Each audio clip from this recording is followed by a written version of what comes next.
हरिओम. आज बुधवार 26 मार्च 2025. सद्गुरू ब्रह्मचैतन्य गोंदवलेकर महाराज यांच्या प्रवचनाचा आजचा हा भाग. प्रपंचातलं विषय सुख हे खरं सुख नाही. ऐकूया त्यांचे विचार. मनुष्य जगात कितीही मोठा असला तरी त्याच्या प्रपंचात काहीतरी न्यून असतंच. न्यूनता नाही असा प्रपंचच नाही.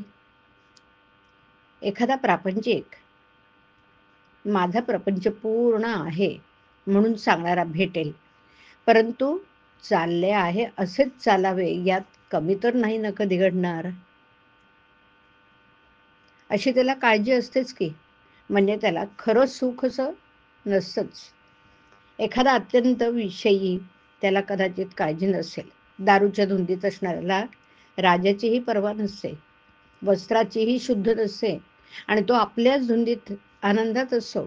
पण हे सर्व त्याची धुंदी उतरली नाही तोपर्यंतच. विषयातलं सुख परावलंबी विषयावर अवलंबून असतं. विषय हे नश्वर, आपल्यापासून कधीतरी जाणार. निदान आपल्याला तरी त्यांच्यापासून एक दिवस जावं लागणार. आणि दुसरी गोष्ट म्हणजे विषयाचं सुख इंद्रियाधीन असतं. इंद्रिय विकल झाली म्हणजे मग सुख कसं मिळणार? उद्या आपण मरणार हे समजलं की कोणते विषय आपल्याला सुख देतील? सारांश काय की विषयात सुख नाही. जे सुख होतेसे वाटते ते आपल्यातच असते आणि ते विषयापासून मिळते अशी आपली फसवणूक मात्र होते. तर मग सुख कशात आहे? पुष्कळ वस्तू मिळाल्या तर पुष्कळ सुख मिळते हा भ्रम आहे. खरं किंवा पुष्कळ सुख म्हणजे कायमचं.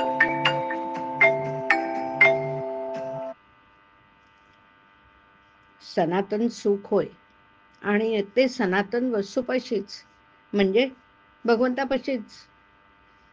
आपल्याप्रमाणे पशूंनाही विषय सुख आहे, त्यांच्यात आणि आपल्यात फरक तो कोणता? मी कोण, कशासाठी आलो असा विचार करणं याला सारासार विचार म्हणतात. प्रपंचातही आपण विचार करतोच. कशात आपला फायदा आहे, कशात आपला तोटा आहे हे बघतो.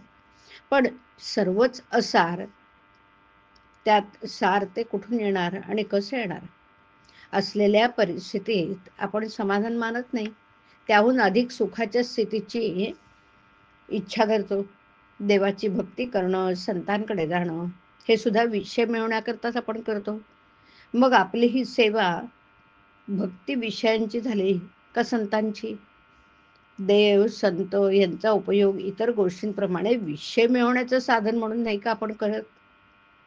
मांजर आडवं गेलं की आपलं काम होणार नाही ही भगवंताची सूचना आहे असं समजून आपण परततो. पण एक बायको मेली की दुसऱ्या करण्याचा विचारायला लागतो. सारांश काय? आपलं ध्येयच विषय हे असतं आणि ते मिळवण्याची आपली खटपट असते. खरोखर जो मनुष्य प्रपंचातला आपला अनुभव जमेस धरत नाही तो कशानेच शहाणा होत नाही.